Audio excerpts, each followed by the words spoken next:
أعوذ بالله من الشيطان الرجيم. بسم الله الرحمن الرحيم. ويوم نحشرهم جميعا ثم نقول للذين أشركوا أين شركاؤكم الذين كنتم تزعمون ثم لم تكن فتنتهم إلا أن قالوا والله ربنا ما كنا مشركين انظر كيف كذبوا على أنفسهم وضل عنهم ما كانوا يفترون آمنت بالله صدق الله العظيم. بر انتہائی واجب الاحترام، قابل صد احترام بزرگوں، بھائی اور نوجوان ساتھیوں، آج کے درس میں قرآن مجید کتاب حکمت کی سورہ نمبر 6 سورۃ الانعام کی 3 آیات مبارکہ، آیہ نمبر 22، 23 اور 24 یہ شامل ہیں، اور ان آیات مبارکہ میں اللہ جل شانہ عما نوالہ نے یوم حشر کا نقشہ کھینچا ہے۔ یاد رکھیے کہ قرآن مجید کتاب حکمت کے جو اہم ترین مضامین ہیں، ان مضامین میں سے ایک مضمون ہے عقائد کا، عقائد اور ایمانیات کا۔ اس کے اوپر قرآن مجید اس لیے زور زیادہ دیتا ہے کہ عقائد اور ایمانیات کی جو مثال ہے وہ بیج کی ہے، بنیاد کی، جڑ کی۔ جیسا بیج ڈالو گے کھیتی ویسی ہوگی۔ اگر عقیدہ ٹھیک ہے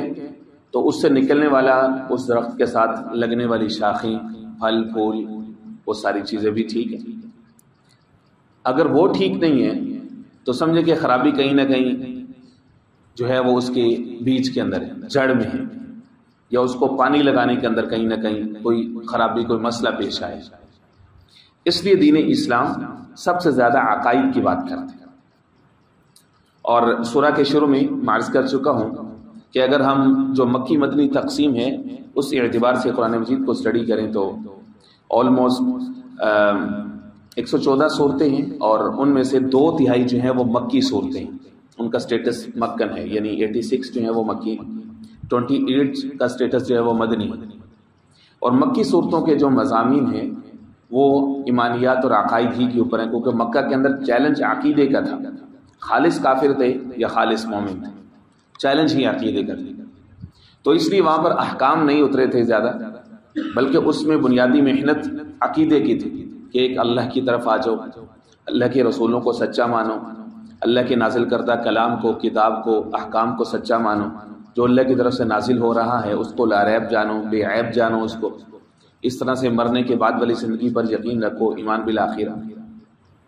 عقائد کے اوپر بات۔ اور ان عقائد میں سے خاص طور پر جس عقیدے پر پھر سب سے زیادہ زور دیا گیا وہ ایمان بالآخرہ ہے، آخرت پر ایمان لے کر کے آنا۔ جو مشرکین تھے نا، اللہ کو مانتے تھے، وہ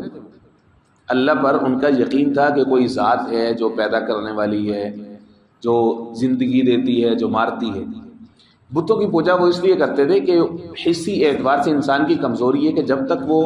کسی کو چھو کر کے، کسی کو کنکلوسیولی جب تک کسی کے قریب نہیں ہوتا تو اس کے اندر وہ محبت کا ایک جذبہ پیدا نہیں ہوتا۔ ان کی رگوں کے اندر چونکہ 200، 400 سال سے، 500 سال سے ملت ابراہیمی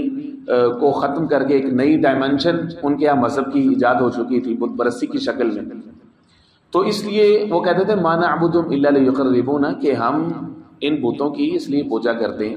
لیقربونا الی اللہ زلفی، کیونکہ یہ ہمیں اللہ کے قریب کر دیتے ہیں۔ جیسے ہمارے یہاں کئی سارے توہم پرست لوگ ہوتے ہیں کہ اس کے ذریعے سے جو ہے وہ غیر اللہ کے ذریعے سے اللہ کو تلاش کر رہے ہیں۔ بھئی اللہ کی ذات تو اللہ کی ذات ہے، اللہ کو مانو، اللہ کی مانو، اللہ کی قربت ملے گی ملے گی۔ تو ایمان بالآخرہ کے اندر ان کا مسئلہ تھا، یہ چیز ان کو تنگ کرتی۔ اچھا مر جائیں گے، مرنے کے بعد کی زندگی کیسے ہوگا، کیسے دوبارہ زندہ ہوں، مٹی میں مٹی ہو جائیں گے، ہڈیاں بوسیدہ ہو جائیں گے، پتہ نہیں ہزاروں لاکھوں لوگ، کروڑوں لوگ اب تک کام آ چکے، کوئی بھی واپس نہیں آیا، تو وہ اس سے چڑھتے تھے، یہ بات نہ کرنا۔ اس لیے دین اسلام نے سب سے زیادہ زور کے ساتھ مختلف انداز میں مناظر بیان کر کے عقیدہ آخرت پر زور دیے۔ اور قرآن مجید کا مطالعہ کریں، خاص طور پر مکی صورتوں کے اندر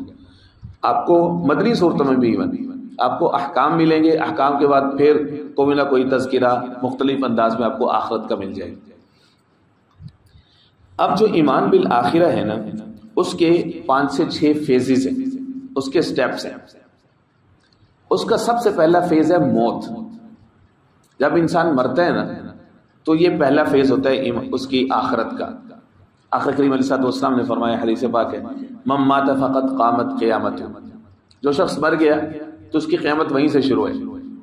اس کو کیا لگے کہ جب آسمان جو ہے وہ میلا پڑ جائے گا، ستارے بکھر جائیں گے، چاند بے نور ہو جائے گا، سورج اپنی روشنی کھو دے گا اور زمین پہ بہت بڑا زلزلہ برپا ہوگا، زمین اپنے سارے خزانے باہر نکال دے گی، ساری امانتیں واپس کر دے گی، اس کو اس بات سے کیا لگے، مر گیا بس، من مات فقط قامت قیامت۔ یہ ہے پہلی فیز۔ اس کے بعد دوسری فیز ہے برزخ۔ برزخ کہتے ہیں موت کے بعد والی جو آگے زندگی ہے، جس کو ہم قبر کی زندگی کہتے ہیں۔ لیکن قبر کی زندگی کہنا کوئی ضروری نہیں ہے۔ دنیا میں کئی سارے ایسی اقوام ہیں کہ جو اپنے مردوں کو زمین میں دفن کرتے ہی نہیں۔ زرتشتیزم کے اندر مردے کو بس ایک بہت بڑا تہہ خانہ انہوں نے بنایا جاتا ہے، زیر زمین ہال ہوتا ہے، اس میں انہوں نے الماریاں بنائی ہوتی ہیں، اس کے اندر اپنے مردوں کو وہ رکھتے رہتے ہیں، نہ جانے کب تک رکھتے رہتے ہیں، کب تک رکھتے رہیں گے، واللہ اعلم۔ اور اسی طرح سے کئی سارے ایسے لوگ ہوتے ہیں جو فضائی حادثوں میں مارے جاتے ہیں، سمندری حادثوں میں جان سے گزر جاتے ہیں، تو ان کی لاشیں نہیں ملتی، تو ان کو تو قبر ملی ہی نہیں۔ اس لیے ایمان بالآخرہ سے اسلام خاص طور پر قبر کے اوپر زور نہیں دیتا، کیونکہ اصل چیز ہے متوجہ کرنا کہ ایک نہ ایک دن اس سے جو اگلی فیز ہے، تیسری عالم برزخ کے بعد اگلی جو تیسری فیز ہے وہ ہے کہ یہ جو روح اور جسم کا رشتہ جو جدا ہوا تھا 1000 سال پہلے، 1,00,000 سال پہلے، کروڑ سال پہلے، یا جتنا عرصہ پہلے بھی، ایمان بالآخرہ یہ کہتا ہے کہ ایک دن اس کے اندر دوبارہ سے وہ روح کو لٹایا جانا ہے کسی نہ کسی درجے میں۔ یہ اللہ کی ذات بہتر جانتی ہے کہ روح کی کوئی فوٹو کاپی ہے، کس انداز میں اللہ رب العزت نے بعینہ ہی یہ والی جو زندگی ہے انہی احساسات کے ساتھ وہ روح اپنے پورے فیچرز کے ساتھ آئے گی، یا جسم اپنے فیچرز کے ساتھ اٹھے گا، یا صرف اس وقت وہ صرف پیسو ہوگا، یعنی اس میں صرف سننے کی صلاحیت ہوگی۔ دنیا میں جس طرح وہ ایکٹیو بھی ہے پیسو بھی ہے، کیا یہ دونوں فیچرز کے ساتھ ہوگا، کیا کسی ایک کے ساتھ ہوگا کہ صرف سنے گا، کہ اس کو آرڈرز کیا مل رہے ہیں اللہ کی طرف سے۔ اب جو ہے یہ تیسرا فیز ہے کہ روح اور جسم آ چکے ہیں واپس، اور زمین کو حکم ہوا ہے وَأَخْرَجَتِ الْأَرْضُ أَثْقَالَهَا کہ بھئی نکالو اپنا سارا کچھ، جو جو ہم نے امانتیں تمہارے سپرد کی تھی وہ تم نکالو، وَأَخْرَجَتِ الْأَرْضُ أَثْقَالَهَا۔ اب انسان اٹھا ہے تو وہ کہہ رہا ہے وَقَالَ الْإِنسَانُ مَا لَهَا، یہ کیا ہو گیا؟ اور سورہ یاسین میں جو کہا گیا قَالُوا يَا وَيْلَنَا مَنْ بَعَثَنَا مِنْ مَرْقَدِنَا، کہ اٹھ کے کہیں گے یا ویلنا، ہلاکت ہو ہمارے لیے، یہ کیا ہو گیا؟ من بعثنا من مرقدنا، ہم سوئے ہوئے تھے، کس نے ہمیں ہمارے مرقد سے کس نے جگا دی؟ من بعثنا من مرقدنا، تو بہت بڑے بڑے جو کہ لاؤڈ سپیکرز ہوں گے جس میں ہر ایک کو آواز آ رہی ہوگی۔ انسانوں نے یہ جو بنائے ہیں تو اللہ رب العزت کے کیسا نظام ہوگا کمیونیکیشن کا، کس طرح سے ہر ایک انسان کو، کہ کھربوں انسان ہیں، سارے کے سارے آج یکدم سے زندہ ہیں۔ اللہ رب العزت نے موت کا سلسلہ جاری کر کے انسانوں کے اوپر احسان کیا، ورنہ تو زمین کے اوپر ایک سے دوسرا قدم رکھنے کی جگہ نہ ہوتی 100-200 سال کے بعد۔ کوئی آ رہا ہے کوئی جا رہا ہے، اس میں سامان عبرت بھی ہے، اپنے ہاتھوں سے دفن کرو، اپنے ہاتھوں سے سارا کچھ کرو اور ان سے عبرت حاصل کرو۔ تو ہزارہا حکمتیں اللہ رب العزت کی، ورنہ اللہ چاہتے تو ایک ہی دفعہ سے فار ایگزامپل اللہ رب العزت نے کوئی 100 ٹریلین لوگوں کو پیدا کرنا، اللہ کی مشیت یہ ٹھہری تو ان کو یکدم سے پیدا کرتے، اور اللہ رب العزت کے ہاں مثلا 1000 سال اس دنیا کی عمر ہے تو 1000 سال تک سب کو کہتے ہیں بھی جیو، تمہارے سے اکٹھا حساب لیں گے، 1000 سال ہیں تمہارے پاس۔ اللہ چاہتے تو یوں بھی کر سکتے تھے، اکٹھے زندگی دیتے، اکٹھے موت، تاکہ اپنے رشتہ دار کے، اپنے ماں باپ کی، اپنی اولاد کے مرنے کا کسی کو غم بھی نہ ہوتا۔ لیکن اللہ رب العزت نے ایسا نہیں کیا۔ ایسا ہی ہے جیسے اللہ رب العزت نے ایسا نہیں کہا کہ بھئی 5 وقت کی نمازیں ہیں، کسی ایک وقت میں پڑھ لو، صبح اٹھو 5 کی 5 پڑھ لو۔ اچھا تم صبح اٹھنا تمہارے لیے مشکل ہے، تم ایسا کرو دوپہر کو جب اٹھو گے نا تو اسی وقت پڑھ لینا، یا رات کو پڑھتے ہوئے سو جانا۔ اللہ نے ایسی نہیں کی، وقتاً فوقتاً اللہ رب العزت نے اپنے ساتھ جوڑا ہے، سامان پیدا کیا۔ تو اس لیے موت کے معاملے میں اللہ رب العزت نے ایسا نہیں کیا۔ روز ہزاروں لاکھوں لوگ مرتے ہیں اور پتہ نہیں نہ جانے کتنے انسان دنیا میں آتے ہیں۔ اب یہ کیا ہے؟ یہ تیسرا فیز ہے کہ جس میں ان کا جسم اور جان کا رشتہ دوبارہ سے بحال ہو رہا ہے۔ اب یہ جو بحال ہو رہا ہے تو اس پر وہ حیرانگی کا اظہار کر رہے ہیں، اور اللہ رب العزت نے ان سب کو اب اکٹھا کیا۔ اب وہ جو اکٹھے ہو رہے ہیں نا اسی زمین کے اوپر، جس کو جو ہے وہ زیادہ کھلا کر دیا گیا ہے، وسیع کر دیا گیا ہے کہ ہر انسان اٹھ کر کے اس کے حصے میں اتنی زمین تو کم از کم آئے کہ جس میں اس کے 2 پاؤں سما جائیں۔ اب وہ کھڑا ہوا ہے، انسٹرکشنز اب ملیں گی کہ اللہ کا اب نیکسٹ پلان کیا ہے، ہر بندہ اس کا انتظار کر رہا ہے۔ اب یہ جو سب سے بے چینی والا، ریسٹلیسنس والا، ہر بندہ اینکشیس ہوگا کہ اب ہوگا کیا ہمارے ساتھ، اس کو یوم حشر کہتے ہیں۔ یہ ہے یوم حشر، یہ تیسری فیز ہے۔ اس کے بعد اگلی فیز ہے ہر ایک کو جو اعمال نامے کی ڈسٹریبیوشن ہے وہ ہے یوم حساب ہے۔ پھر اس کے بعد جنت جہنم یا اعراف میں سے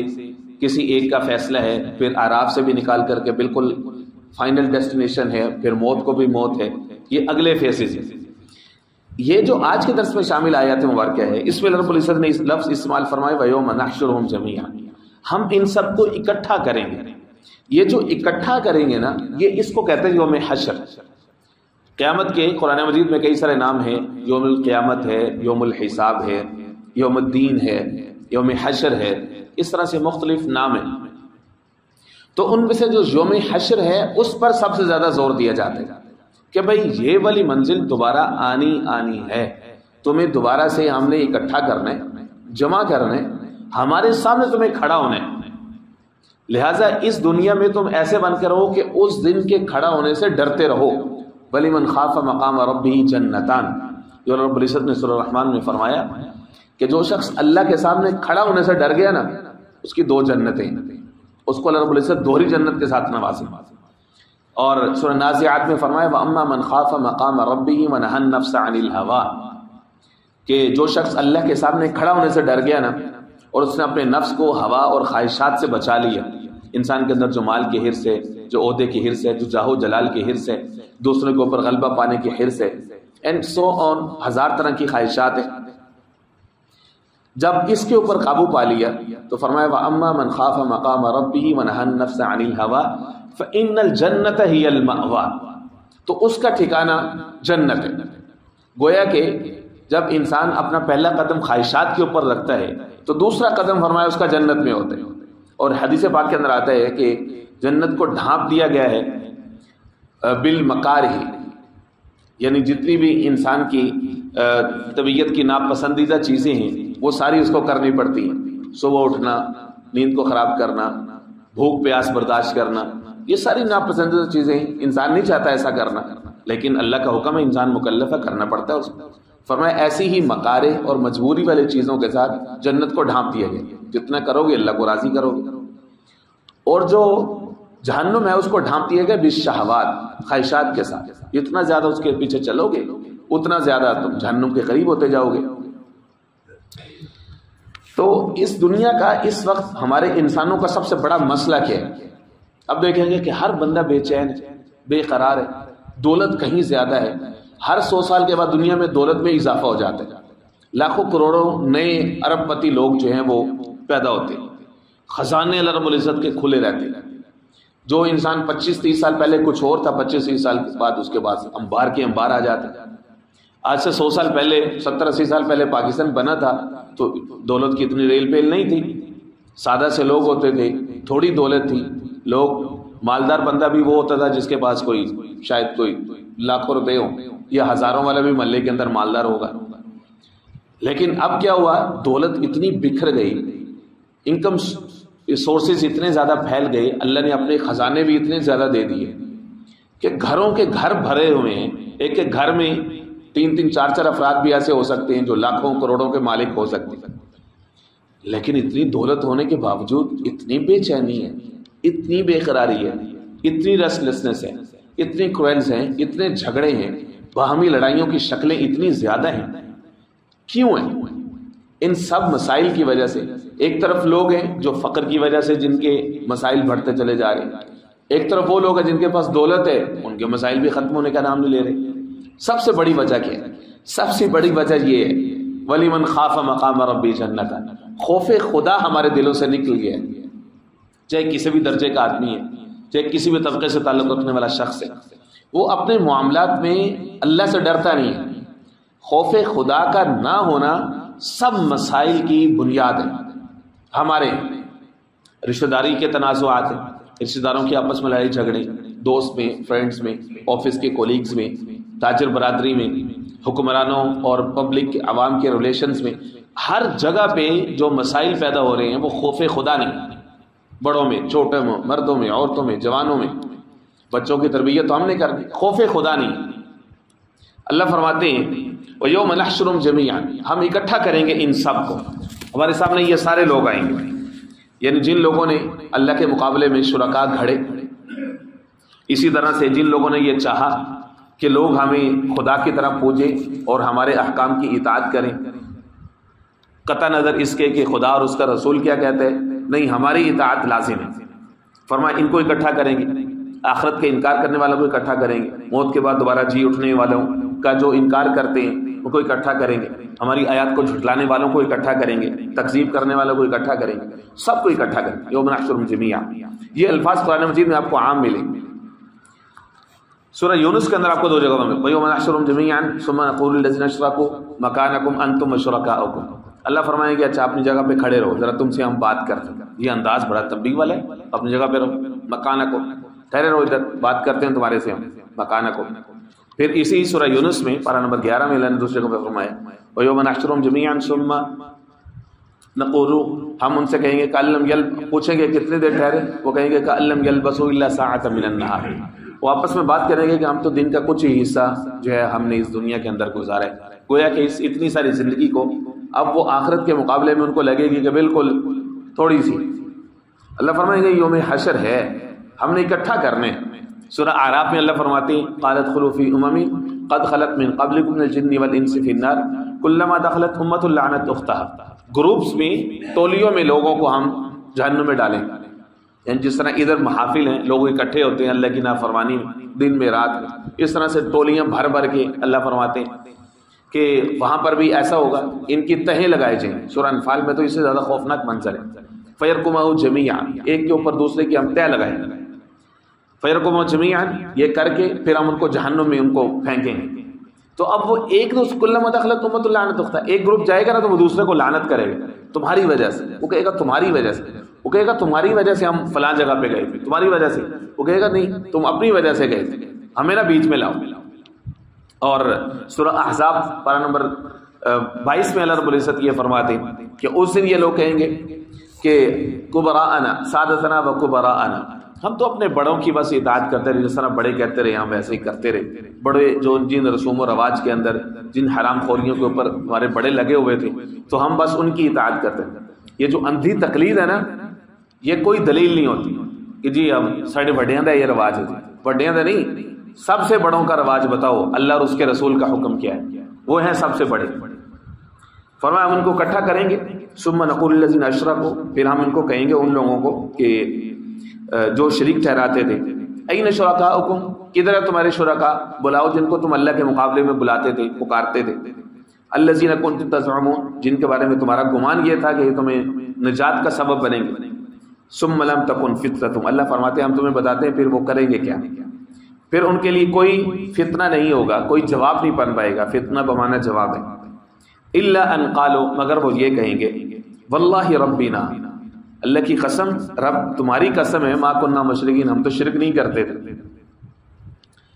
انظر کیف کذبوا علی انفسہم، اللہ فرماتے ہیں اب دیکھیے ان کا حال، کیف کذبوا علی انفسہم، یہ اپنے اوپر کیسے جھوٹ بول رہے، ان دنیا میں شرک کرتے رہے، اللہ کے مقابلے میں معبودان باطلہ کو سٹ کرتے رہے،